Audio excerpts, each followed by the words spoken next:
मुझे एक बड़ी सी कंपनी में अपने बॉस की पर्सनल सेक्रेटरी की जॉब मिल गई थी। जबकि पहले ही दिन मेरे बॉस ने मुझे 2 लाख का एडवांस चेक दे दिया और कहा कि मैं उससे अपनी ज़रूरत की सारी चीज़ें खरीद लूं। मैं बहुत खुश थी और खुद को बहुत भाग्यशाली समझ रही थी। कुछ ही दिन बाद मेरा बॉस मुझे अपने साथ एक होटल में मीटिंग के लिए लेकर गया और बोला कि जब तक बाकी के क्लाइंट नहीं आते हम चाय पी लेते हैं। चाय पीते ही मुझे हल्का सा नशा छाने लगा और फिर मैंने देखा कि कोई मेरी तरफ बढ़ रहा था और उसने फिर सोफे पर। जब मुझे होश आया तो मेरे कपड़े ज़मीन पर। मेरा नाम शिवानी है। मैं एक मिडिल क्लास फैमिली से बिलोंग करती हूँ।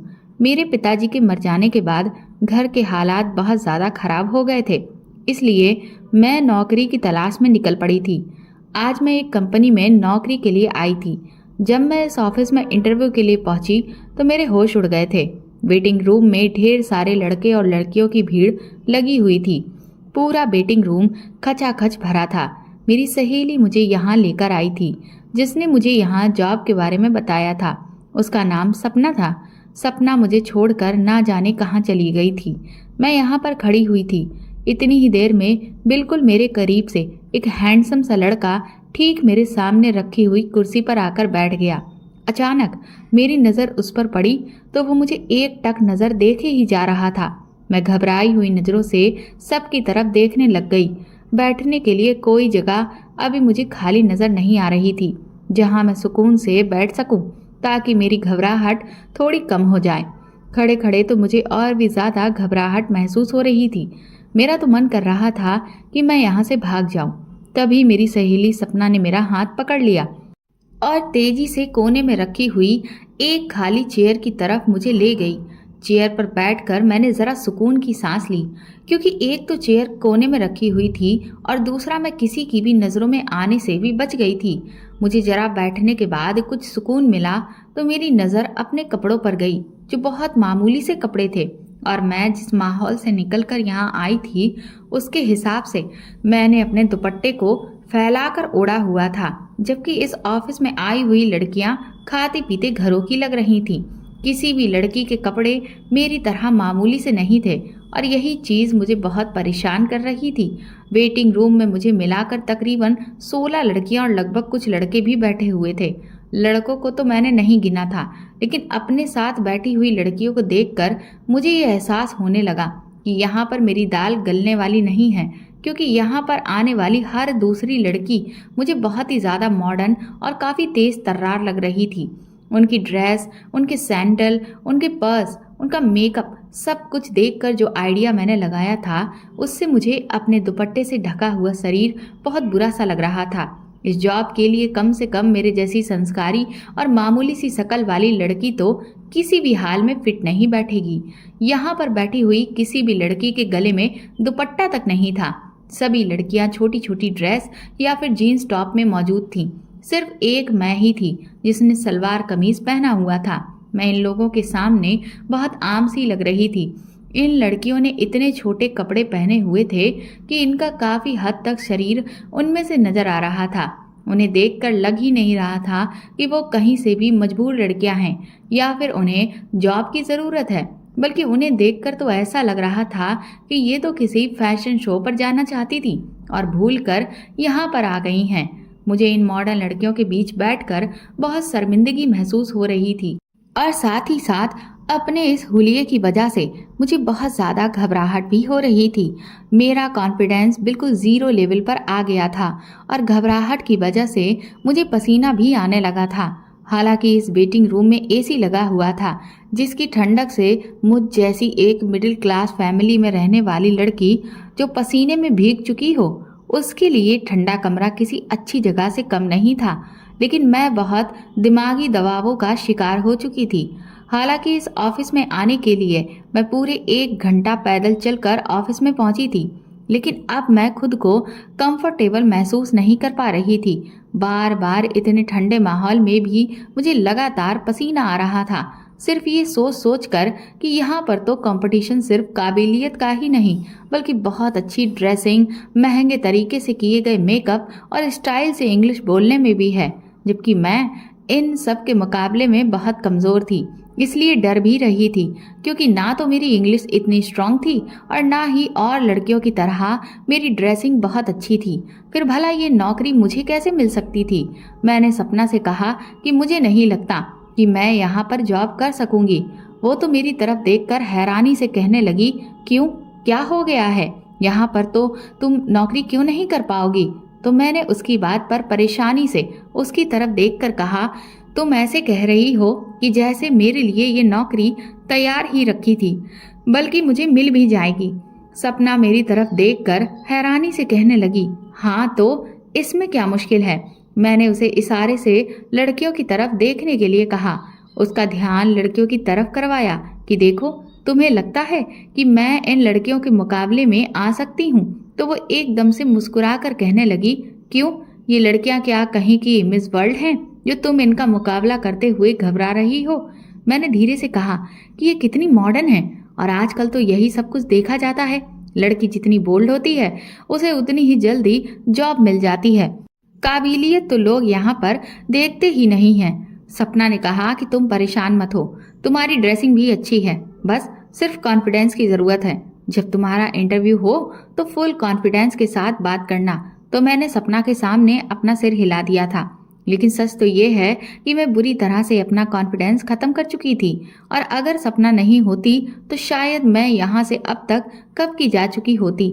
लेकिन सपना के बार बार मुझे प्रोत्साहित करने से मुझे यहाँ जमकर बैठने पर ताकत मिल रही थी और मैं मजबूर हो रही थी। अचानक मेरा नाम पुकारा गया तो मैं धड़कते हुए दिल के साथ उठकर उस कमरे की तरफ जा रही थी जहाँ पर मुझे इंटरव्यू के लिए बुलाया गया था। कमरे में गई तो सामने लगभग 35 साल की उम्र का एक जवान लड़का अपनी रिवॉल्विंग चेयर पर बैठा हुआ था।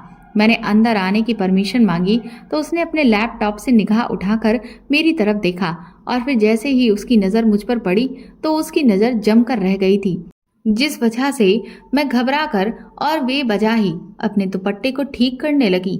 मैं उसकी टेबल के करीब जाकर खड़ी हुई तो उसने मुझे बैठने को कहा। उसकी आवाज़ काफ़ी नरम थी तो मेरी घबराहट थोड़ी कम हुई थी, लेकिन मेरे चेहरे पर पसीने की नन्ही नन्ही बूंदें चमकने लगी थीं।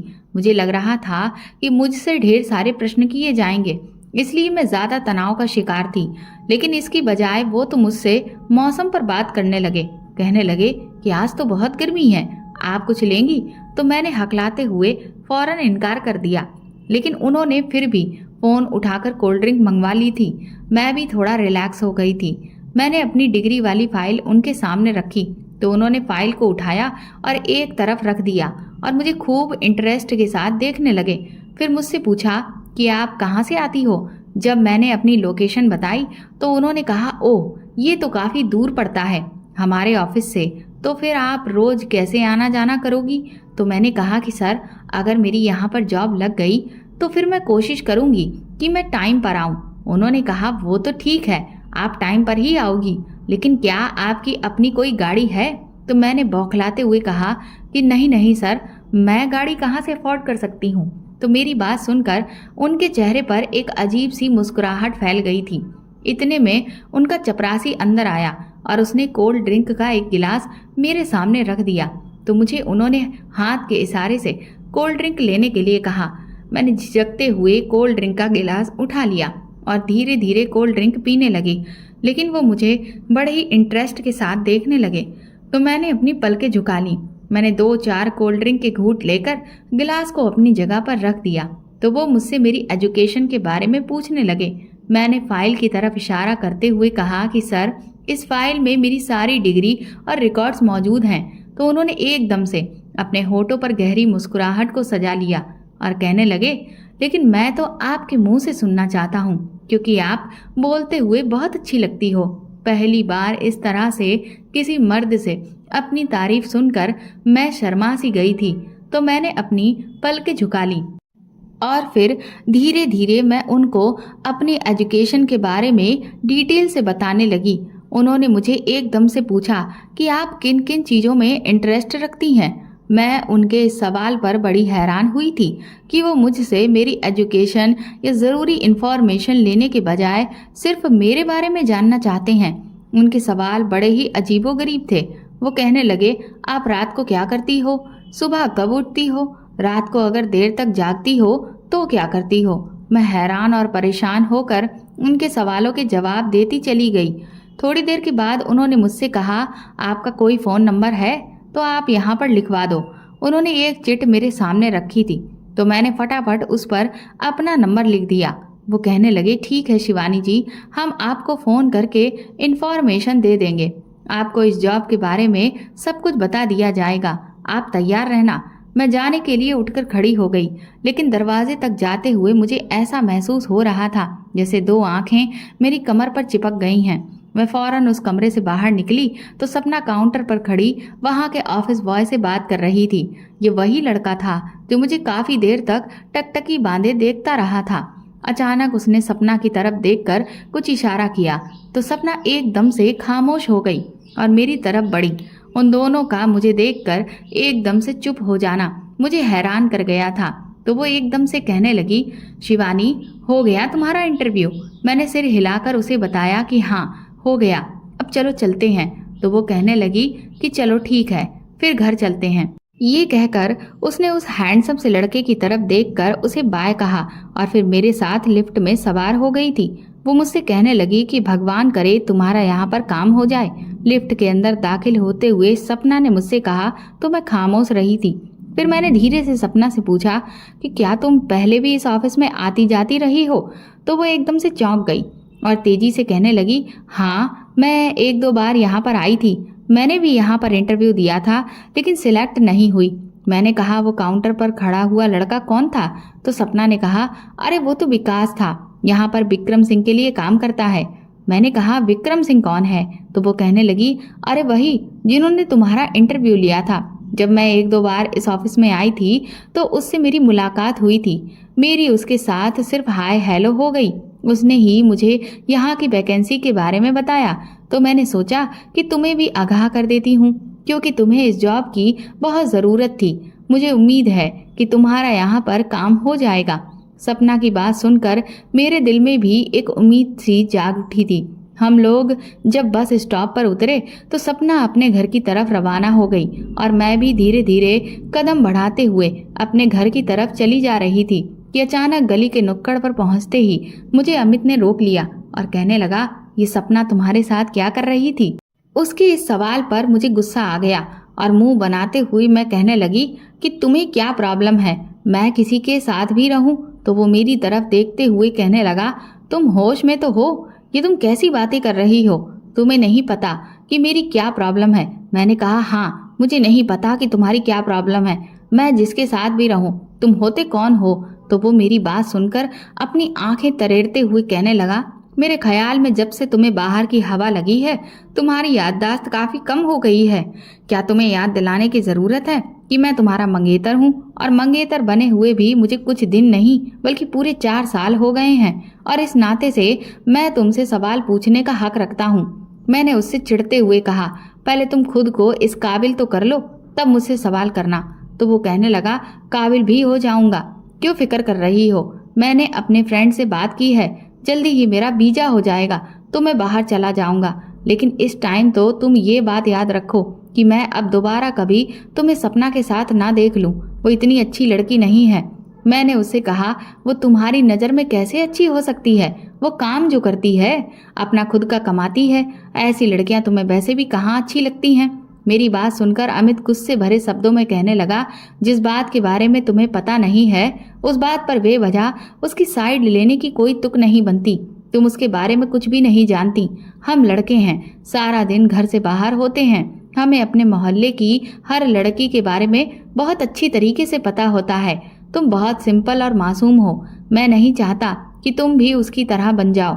मैंने कहा, तुम्हें मेरी फिक्र करने की ज्यादा जरूरत नहीं है, तुम अपनी फिक्र करो। तो वो कहने लगा कि मुझे अपनी फिक्र भी है और तुम्हारी भी। तुम मेरी इज्जत हो और मैं अपनी इज्जत पर कभी दाग लगने नहीं दूंगा। मैंने कहा, मैं घर से बाहर निकली हूँ तो अपनी इज्जत पर दाग लगाने के लिए नहीं निकली हूँ। इसलिए बेहतर होगा कि तुम मुझसे ये फिजूल की बातें मत करो। सिर्फ गैरतमंद होने से पेट नहीं भरता, पेट भरने के लिए बाहर निकलकर कमाना भी पड़ता है। अपने अंदर काबिलियत पैदा करो। मुझे शादी करके घर ले जाओ तो मैं भी घर के अंदर बैठी रह जाऊंगी। इससे पहले वो मुझे कुछ और भाषण देता जो काफी समय से वो मुझे देता रहा था, मैं फौरन ही आगे बढ़ गई। इस तपती हुई गर्मी और लू ने मेरी हालत पहले ही काफी खराब कर डाली थी। मैं तेज तेज कदमों से अपने घर में दाखिल हुई और तेजी से अपने कमरे में आ गई तो मेरी मम्मी एकदम से बिस्तर से उठकर बैठ गईं। वो कहने लगी, क्या बात है शिवानी, आज तुमने बहुत देर लगा दी। ये कोई टाइम है घर आने का? शाम के 6 बज रहे हैं। कितनी बार कहा है कि जॉब करने के भूत को अपने दिमाग से उतार दो। हमारे खानदान में कभी किसी लड़की ने जॉब नहीं की है, लेकिन तुम पर तो भूत सवार हो चुका है। तो मैंने अपने शरीर से दुपट्टा उतार कर दूर फेंक दिया और मम्मी के सामने आकर खड़ी हो गई। मैंने कहा, मम्मी, सवाल जवाब से हटकर मुझे अपने लिए भी कभी कुछ पूछ लिया करो। तभी मेरी छोटी बहन पानी का गिलास लेकर आई। मैंने उससे कहा कि क्या बनाया है, तो वो कहने लगी, सब्जी और पूड़ी बनाई है। मुझे भूख लग रही थी, इसलिए मैंने उससे कहा, तो फिर जल्दी से मेरे लिए लेकर आ जाओ। तो वो कहने लगी कि कैसे ले आऊं, किचन पर तो भाभी ने ताला लगाया हुआ है। उसकी बात सुनकर मुझे गुस्सा आ गया। मैंने कहा, भाभी ने ताला क्यों लगा दिया? तो वो कहने लगी, कुछ नहीं, बस मैंने मम्मी के लिए चाय बनाई थी। उनके सर में बहुत दर्द हो रहा था। भाभी को ये बात बुरी लग गई कि हम उनका सामान इस्तेमाल कर रहे हैं, इसलिए उन्होंने किचन में ताला लगा दिया। मैंने मम्मी से कहा, मम्मी, ये सब घर में क्या हो रहा है? क्या अब हम आपके लिए चाय भी नहीं बना सकते? ये सब आखिर क्यों हो रहा है? मैंने उलझकर मम्मी से सवाल किया। मम्मी ने मेरे सवाल का जवाब नहीं दिया। मैं उनके करीब जाकर बैठ गई और उनसे कहने लगी कि आप इतने सुकून से कैसे रह सकती हो? मुझे भूख लगी हुई है। सुबह भी मैं खाली पेट ही घर से बाहर निकली थी। मेरा इतना स्टेमिना अब नहीं है कि मैं घर आकर भी भूखी रहूं। आप आखिर भैया से शिकायत क्यों नहीं करती? किचन में तो किसी न किसी जरूरत के लिए जाना ही पड़ेगा ना, और हम अपने भैया की ही तो कमाई खा रहे हैं। भाभी हमारे साथ ऐसा नहीं कर सकती। मम्मी मेरी बात खामोशी से सुन रही थी, तो मुझे उन पर और भी ज्यादा गुस्सा आ गया। मैंने कहा, आपकी इसी खामोशी के कारण आज ये दिन आया है। अगर आप भाभी को उनकी हद में रखती तो ये दिन कभी भी नहीं आता। मम्मी मेरी तरफ देखकर कहने लगी, तो तुम क्या चाहती हो? जो बातें मैं सारा दिन तुम्हारी भाभी से सुनती हूँ, तो रही सही कसर अब तुम्हारा भाई भी पूरी कर दे। तुम अब मुझे अपने भाई से लड़वाना चाहती हो? मैंने कहा, मम्मी, मैं नहीं चाहती कि आप उनसे लड़ो, लेकिन आप उन्हें बता दो कि उनकी पत्नी हमारे साथ बहुत गलत कर रही है। मम्मी कहने लगी, तुम एक काम करो, जब तुम्हारा भाई आएगा तो तुम खुद ही उससे बात कर लेना। मेरा मन कर रहा था कि मैं जोर जोर से रो लूं। मैं भाभी का भी सामना नहीं कर सकती थी, क्योंकि उनका और मेरा 36 का आंकड़ा था। मैं इतना जरूर जानती थी कि उन्होंने जो किचन को ताला लगाया है वो सिर्फ और सिर्फ मुझे तंग करने के लिए किया है, वरना मम्मी और मेरी बहन से तो उनकी कोई लड़ाई नहीं है, और मुझसे भी लड़ाई की वजह सिर्फ उनका भाई है।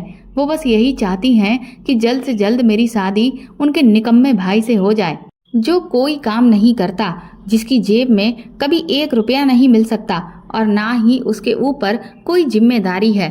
भाभी जब शादी करके हमारे घर आई तो उन्होंने अपने भाई के लिए मुझे पसंद कर लिया था, और वो चाहती हैं कि जल्द से जल्द मेरी उनके भाई के साथ शादी हो जाए। इसीलिए उन्होंने मेरा उसके साथ रिश्ता फिक्स करवा दिया था, लेकिन मैंने साफ साफ इनकार कर दिया, और उसकी वजह यही थी कि मैंने पिताजी के मरने के बाद इस घर में जिस तरह के हालात देखे थे, उसने मेरे अंदर इतनी समझ पैदा कर दी थी कि मैं सिर्फ और सिर्फ ये सोचने पर मजबूर हो गई कि मर्द अगर कमाता हो तो जिंदगी के 4 दिन सुख से गुजर जाते हैं, और अगर वही मर्द कुछ नहीं कमाता हो और अपनी जरूरत के लिए भी अपने माता पिता के आगे हाथ फैलाता है, तो कल वो अपनी पत्नी की जिम्मेदारी कैसे उठा पाएगा? भाभी तो बस किसी भी तरह से अपने नाकारा भाई की शादी मेरे साथ करवा देना चाहती थी, क्योंकि उनको पता था कि उनके भाई को मेरी जितनी खूबसूरत और पढ़ी लिखी लड़की नहीं मिल सकती। इसलिए उन्होंने अपने भाई के लिए मुझे निशाना बनाया हुआ था। भाभी ने मुझे समझाने की बहुत कोशिश की थी। मैंने भाभी से यही कहा था कि अगर वो मुझसे शादी करना चाहता है तो फिर अपना कारोबार कर ले। अगर उसे कहीं नौकरी नहीं मिल रही है तो क्या हुआ, वो अपनी कोई छोटी सी दुकान ही कर ले। लेकिन वो तो किसी तरह का कोई काम काज करना ही नहीं चाहता, तो ऐसे में मैं उससे शादी नहीं कर सकती। मेरे भैया ने तो पिताजी के मरने के बाद पूरे घर की जिम्मेदारी उठा ली थी। आपके भाई को मेरे ही भैया को देखकर कुछ सीख लेना चाहिए। इस बात पर भाभी पहले तो चिढ़ गईं और उसके बाद उन्होंने मुझसे दुश्मनी रखना शुरू कर दी। भैया शुरू से बिल्कुल ठीक थे, लेकिन जब से उनकी गवर्नमेंट जॉब लगी थी वो सारी की सारी सैलरी लाकर मम्मी को दिया करते थे। लेकिन एक बार उनकी सैलरी में से कुछ पैसे गायब हुए तो भाभी ने घर में हंगामा कर दिया कि अब की बार की सैलरी उन्हें चाहिए। आज अगर थोड़े पैसे गायब हुए हैं तो कल सारी सैलरी गायब हो जाएगी। मम्मी की अब काफ़ी उम्र हो गई है, इसलिए उन्हें याद ही नहीं रहता कि उन्होंने पैसे कहाँ रख दिए। इसलिए हम ये रिस्क बार बार नहीं ले सकते। भैया भाभी की बातों में आ गए और उसी दिन से हमारे घर में जंग छिड़ गई। भैया भाभी के हाथ में पैसे लाकर क्या रखने लगे, वो तो हमारे निवाले भी गिनने लगी। हमें खाना बनाने के लिए सिर्फ थोड़ा ही राशन देती और अपना खाना पकाना भी अलग कर लिया। सारा सामान अपने पास रखकर अलमारी को ताला लगा दिया करती थी। हमें जो थोड़ा सा राशन देती उसमें भी यही कहा करती थी कि इसको भी तुम्हें सावधानी से खर्च करना है।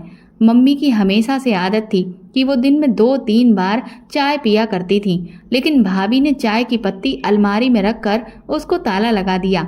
बार बार अलमारी की चाबी मांगना हमारे लिए सर दर्द बन चुका था। ढीठ बनकर जितनी भी बातें सुनी उनको सुनकर चाय पीने का दोबारा मन ही नहीं किया। कहाँ हमारे घर में 3-4 टाइम चाय बनती थी और कहाँ अब समय आ गया था कि सारा सारा दिन हम चाय पीना तो दूर कुछ खाए पिए बिना ही गुजार देते थे। मम्मी तो भाभी से कोई फालतू बात तक नहीं करती थी क्योंकि भाभी बहुत बदतमीज थी और कई बार मम्मी से बदतमीजी भी कर चुकी थी। जब से मम्मी पर उनकी बदतमीजी खुली थी उस दिन से मम्मी ने अपने होठों को सिल लिया था।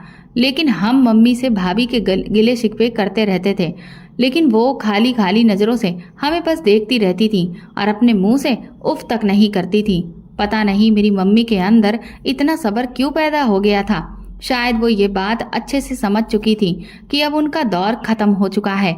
अब बहू है जो इस घर की हर चीज़ की मालकिन है, इसलिए मम्मी हम दोनों बहनों को भी खामोश रहने को कह देती थी। लेकिन मैं कब तक चुप रहती। अब तो हद हो गई थी।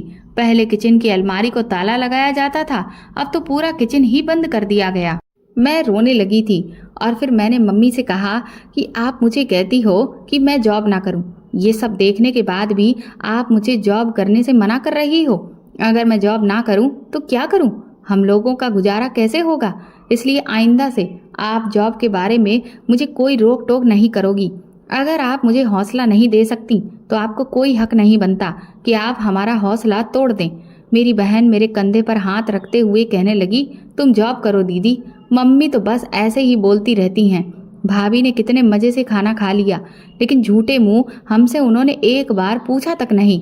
चलो हमसे नहीं पूछा मगर मम्मी से तो पूछ लेना चाहिए था। उन्हें पता है कि मम्मी शुगर की पेशेंट हैं और उन्हें भूख लगी होगी। मैंने अपनी बहन की तरफ देखकर कहा, ऐसा है तो फिर भैया कभी हमें अपनी ज़रूरत के लिए 1 रुपया भी नहीं देने वाले और इस तरह हम भूखे मर जाएंगे। भैया भाभी हमें पलट कर भी नहीं देखेंगे। मेरी बहन कहने लगी कि आप सही कह रही हो दीदी, बस मेरा भी इंटर कंप्लीट हो जाए, उसके बाद मैं भी कोई छोटी मोटी जॉब ढूंढ लूँगी। मम्मी मेरी बहन की तरफ घूर कर देखने लगी, लेकिन उन्होंने उसे कुछ नहीं कहा। शायद वो भी ये बात जान चुकी थी कि अब समय बहुत बुरा है। मेरे पास कुछ पैसे थे। मैंने अपनी बहन से कहा कि तुम बर्तन निकाल कर रखो, मैं बाजार से होकर आती हूँ। वो कहने लगी, दीदी कहाँ जा रही हो? मैंने कहा, भूख लग रही है, कुछ खाने को लेकर आती हूँ। ये कहकर मैं घर से निकल आई थी। मेरी आंखों में मोटे मोटे आंसू आ गए थे। मैंने करीब में ही एक ठेले से छोले भटूरे खरीद लिए और घर आकर हम तीनों ने मिलकर खाना खाया था। हम लोग खाना खा ही रहे थे कि भैया भाभी को लेकर घूमने के लिए चले गए। ये उनका रोज का रूटीन था कि शाम के टाइम पर वो भाभी को लेकर मम्मी को बिना बताए ही घर से निकल जाते थे। भैया ने एक बार भी हम लोगों से कमरे में आकर ये नहीं पूछा था कि आप लोगों ने भी कुछ खाया है या नहीं। क्या भैया अपने सारे फर्ज भूल चुके थे? हमारा ना सही, उन्हें मम्मी का तो ख्याल रखना चाहिए था। वो बीमार हैं, उन्हें टाइम पर खाना और दवाई मिलनी चाहिए। अगर भैया की ऐसी ही हरकत रही तो मम्मी का क्या होगा? हम तो भूख बर्दाश्त कर लेते, मगर वो तो बीमार हैं, वो किसी भी हाल में भूख बर्दाश्त नहीं कर सकती। और अगर उन्हें कुछ हो गया तो ये ख्याल आते ही मुझे घबराहट हो गई थी। और इस समय मैंने अपना इरादा पक्का कर लिया, चाहे कुछ भी हो जाए मैं हर हाल में जॉब करके ही रहूंगी। और मन ही मन मैं प्रार्थना करने लगी कि भगवान प्लीज़ मुझे ऑफिस से कॉल आ जाए, 1 मिनट की भी देर नहीं लगाऊंगी और फौरन नौकरी ज्वाइन कर लूंगी। मम्मी को खाना खिलाने के बाद मैंने उन्हें दवाई दी और उन्हें सोने के लिए कहा था, क्योंकि दिन भर की भूख और थकावट ने उन्हें अधमरा कर दिया था। मेरी बहन भी सो चुकी थी, लेकिन मुझे नींद नहीं आ रही थी। मैं बार बार अपनी जॉब के बारे में ही सोच रही थी कि अचानक मोबाइल पर मैसेज की नोटिफिकेशन आई। फिर मैंने मोबाइल ओपन किया। मैं बहुत हैरान हुई जब मुझे विक्रम सर की तरफ से मैसेज आया कि सुबह हर हाल में ऑफिस आना है। मैं तो पूरी तरह से हैरान हो गई, क्योंकि ये मैसेज मुझे ऑफिस के नंबर से नहीं किया गया था, बल्कि पर्सनल नंबर से आया था और मैसेज के नीचे विक्रम सिंह का नाम लिखा हुआ था। मैसेज पढ़ने के बाद मेरे हाथ कपकपाने लगे। मैं सोच भी नहीं सकती थी कि मुझे सिलेक्ट कर लिया जाएगा। हालांकि एक से एक खूबसूरत लड़कियां इंटरव्यू देने के लिए आई हुई थीं। उनके मुकाबले तो मेरी कोई खास अहमियत भी नहीं थी। इस बात ने मुझे बहुत हैरान किया। मेरी आंखों में मम्मी और अपनी बहन को लेकर खुशी के आंसू आने लगे। अब भगवान की कृपा से हमें अपनी छोटी छोटी ज़रूरतों के लिए भैया के सामने हाथ नहीं फैलाने पड़ेंगे। मैं रोती जा रही थी और साथ साथ भगवान का धन्यवाद भी कर रही थी। मुझे खुशी की वजह से नींद नहीं आ रही थी। सुबह भी मैं जल्दी उठी और जाने की तैयारी करने लगी। अपने कपड़े निकालने लगी। मम्मी की आंख खुल गई और वो मेरी तरफ देखकर हैरान हुई। शिवानी, इतनी सुबह सुबह कपड़े क्यों इस्त्री कर रही हो? मैंने मुस्कुराते हुए उनकी तरफ देखा। मैंने कहा, मम्मी, भगवान ने चाहा तो हमें पेट की भूख अब नहीं देखनी पड़ेगी। तो मम्मी कुछ ना समझते हुए मेरी तरफ देखकर कहने लगी कि क्या कह रही हो तुम? मुझे तुम्हारी कोई बात समझ नहीं आ रही है। मैंने फटाफट कपड़े हैंगर में रखे और उनके करीब जाकर बैठ गई। फिर उनका कमज़ोर हाथ अपने हाथ में लेकर मैंने चूम लिया और उनको बताया कि मेरी नौकरी फिक्स हो गई है। ऑफिस वालों की तरफ से मुझे मैसेज आया है, आज मेरी ज्वाइनिंग है और मुझे आपके आशीर्वाद की बहुत ज़रूरत है। मेरी मम्मी मेरी बात सुनकर रोने लगी और कहने लगी, अब तुम जॉब करोगी, वो भी ऑफिस जाकर? दुनिया वाले क्या कहेंगे? मैंने मम्मी से कहा, मम्मी, आपको अभी भी दुनिया की परवाह है, जबकि कल आप सारा दिन भूखी रहीं, किसी ने आपको खाना तक नहीं दिया। आप किस दुनिया की बात कर रही हो? मम्मी, अगर कल मेरे पास पैसे नहीं होते तो शायद हम लोग खाना भी नहीं खा पाते। छोड़ दो आप इस दुनिया की बातें, बस आप खुश रहा करो। मम्मी कहने लगी, अगर तुम्हारे भाई ने तुम्हें नौकरी करने की परमिशन नहीं दी तो तुम जानती हो ना कि वो तुम्हारी जॉब के कितना खिलाफ है। मैंने कहा, मम्मी, मैं भैया से नहीं डरती। अगर उनको हमारी फिक्र होती तो वो खुद हमारी ज़रूरत को पूरा करते। नौकरी करना मेरी मजबूरी है, अब मैं किसी से नहीं डरती हूँ। मम्मी ने मेरे सिर पर हाथ रखकर मुझे आशीर्वाद दिया तो मुझे ऐसा लगा कि जैसे मैं शांत हो गई हूँ। सुबह 8 बजे जब मैं घर से निकलने लगी तो भाभी मेरे रास्ते में आकर खड़ी हो गई और हैरानी से मेरी तरफ देखते हुए कहने लगी कि कहाँ जा रही हो? मेरा मन कर रहा था कि भाभी को ढेर सारी बातें सुनाऊं, लेकिन फिर मैं खामोश रही, क्योंकि मैं जानती थी कि सुबह सुबह घर में हंगामा हो जाएगा। मैं तो चली जाऊंगी, लेकिन फिर मम्मी के साथ भाभी बदतमीजी करेंगी और पहले ही मम्मी की तबीयत ठीक नहीं है, इसलिए मैं खामोश होकर बिना जवाब दिए ही जाने लगी। तो उन्होंने मुझे पीछे से आवाज़ देकर कहा, शाम को तुम्हारी शादी की डेट फिक्स हो रही है, इसलिए टाइम से घर आ जाना। मैंने भाभी को देखा और सिर झुकाकर घर से बाहर चली आई थी। मैं अभी आगे वाली गली तक ही गुजरी थी कि अचानक मुझे सपना की आवाज़ आई तो मैं रुक गई। वो मुझे देखते ही कहने लगी, मुबारक हो, तुम्हारी जॉब पक्की हो गई। उसे देखकर मैं बहुत हैरान हुई थी। मैंने उससे पूछा कि तुम्हें इस बारे में कैसे पता चला? तो वो बोली, मुझसे कोई बात छुपी नहीं रह सकती। और फिर वो हंसने लगी। फिर वो बोली, चलो अब खड़ी क्या हो? मैंने हैरानी से उसकी तरफ देखा। क्या तुम भी ऑफिस जाओगी? क्या तुम्हारी भी जॉब वहाँ पर लग गई है? तो उसने कहा, हाँ, मुझे भी वहीं पर जाना है, लेकिन मैं तुम्हारी तरह खूबसूरत नहीं हूँ जिसको एकदम नौकरी मिल जाए, और वो भी इतनी शानदार। मैंने कहा, तुम्हारी ये बात मुझे बड़ी ही फिजूल की लगी है सपना। वो कहने लगी, अच्छा चलो चलते हैं। उसके बाद हम सारे रास्ते बातें करते हुए टाइम पर ऑफिस पहुंच गए थे। जैसे ही मैं ऑफिस पहुंची तो मुझे विक्रम सिंह की कॉल आ गई। और मुझे उन्होंने फौरन ऑफिस में बुलवाया। मैं जब उठी तो देखा कि सपना मेरे पास मौजूद नहीं थी। मैं वेटिंग रूम से निकलकर जैसे ही सर के केबिन की तरफ जाने लगी तो सपना विकास के साथ कुछ बातें कर रही थी और वो मुझे देखते ही ऑफिस से बाहर निकल गई। कमाल है, मुझसे मिलकर भी नहीं गई। मुझे सपना का बिहेवियर बहुत बदला बदला सा लग रहा था। मैं धीरे से दरवाज़ा खोलकर जब अपने बॉस के ऑफिस के अंदर दाखिल हुई तो हैरान रह गई, क्योंकि वो कुर्सी पर नहीं बल्कि सोफे पर लेटे हुए थे और उनकी टेबल पर शराब की बोतल भी रखी हुई थी और आसपास छोटे छोटे गिलास भी थे। वो लेटे लेटे सिगरेट भी पी रहे थे।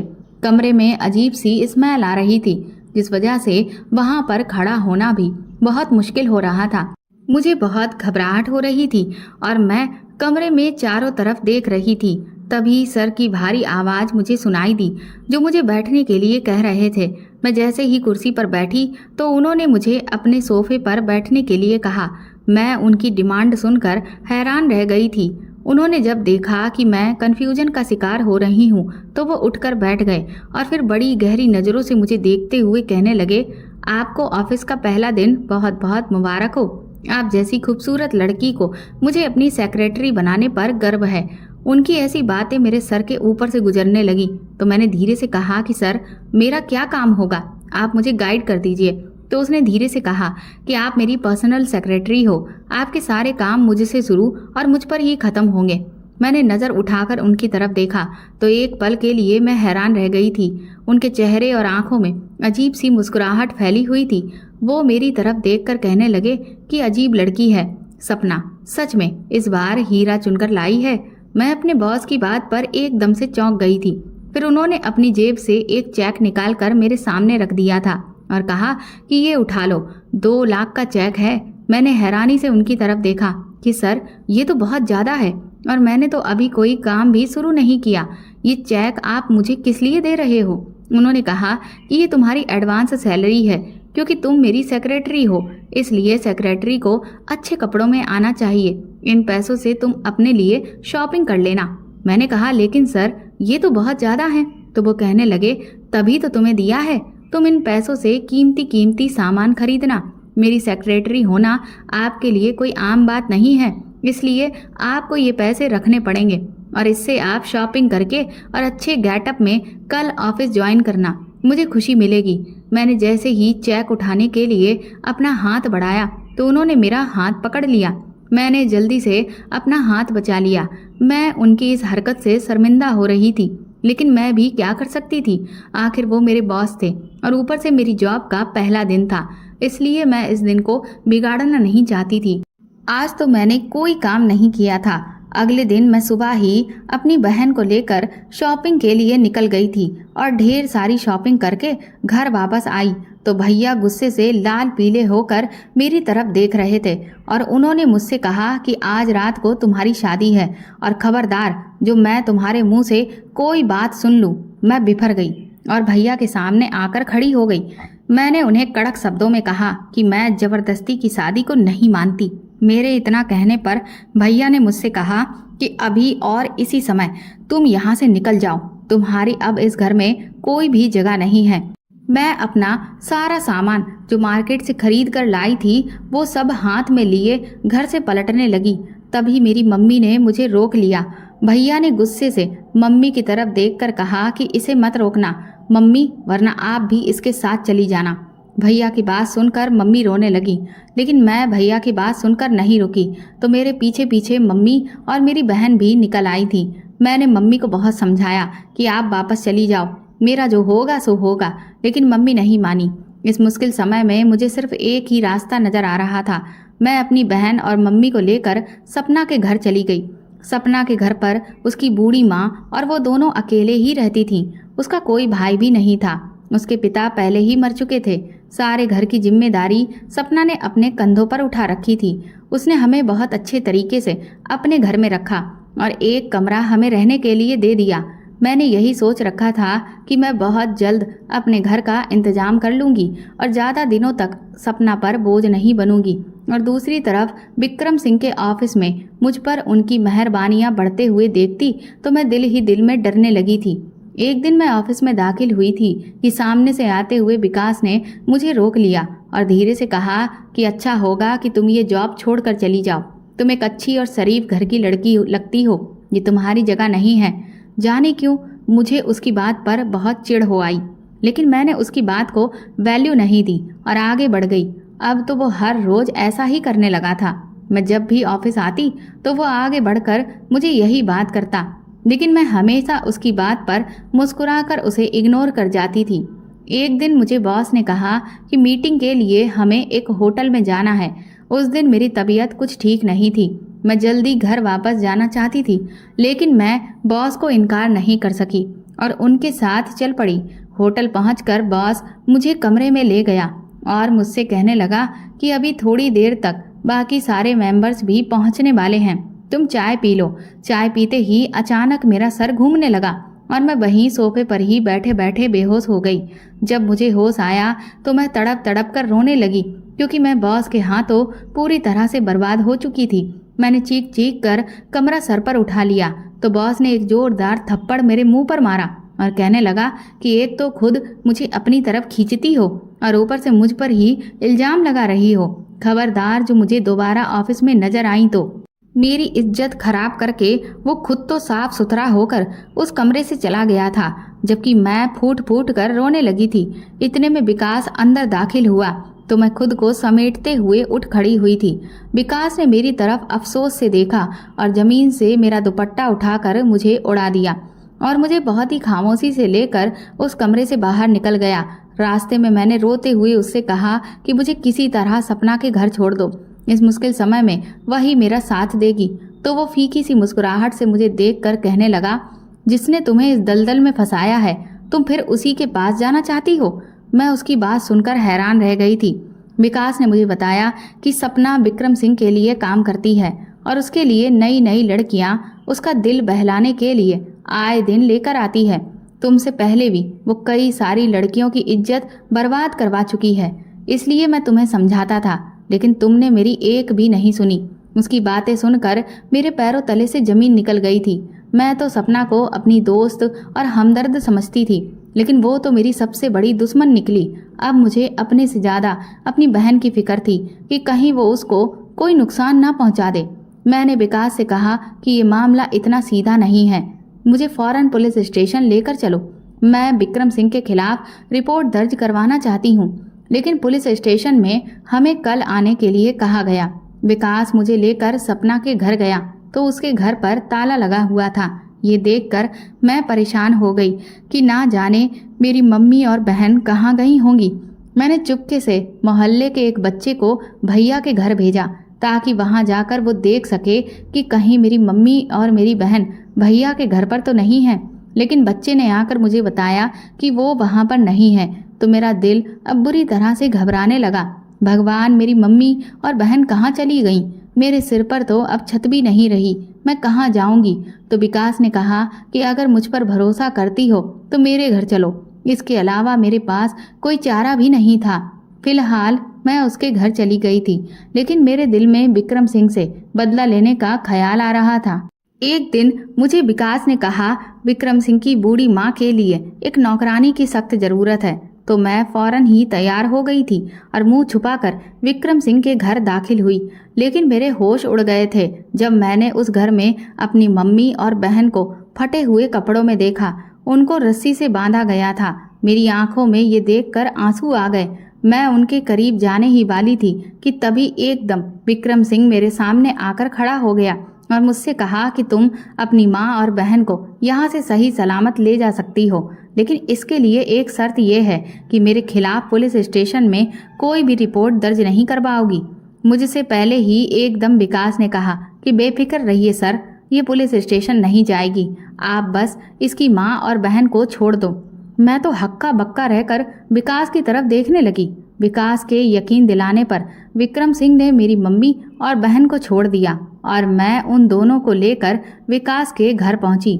मम्मी को अपने ऊपर बीतने वाली परेशानी के बारे में भी मैंने कुछ नहीं बताया था, क्योंकि मैं जानती थी कि वो ये खबर सुनकर मर ही जाएंगी।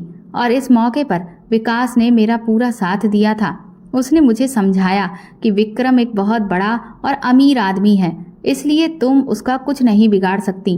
बेहतर यही है कि तुम खामोश हो जाओ और सब कुछ भगवान पर छोड़ दो, क्योंकि भगवान बेहतर फैसला करने वाला है। और सच में ऐसा ही हुआ था। मैंने जब रो रो कर भगवान से प्रार्थना की तो विक्रम सिंह जैसा इंसान एक ऐसी बीमारी में घिर गया था जिसका इलाज पूरी दुनिया में कहीं पर भी नहीं था। उसने खुद को बचाने के लिए बहुत पैसा खर्च किया, लेकिन उसका कुछ भी नहीं हुआ। वो इतना लाचार हो चुका था कि वो खुद से करवट भी नहीं ले सकता था।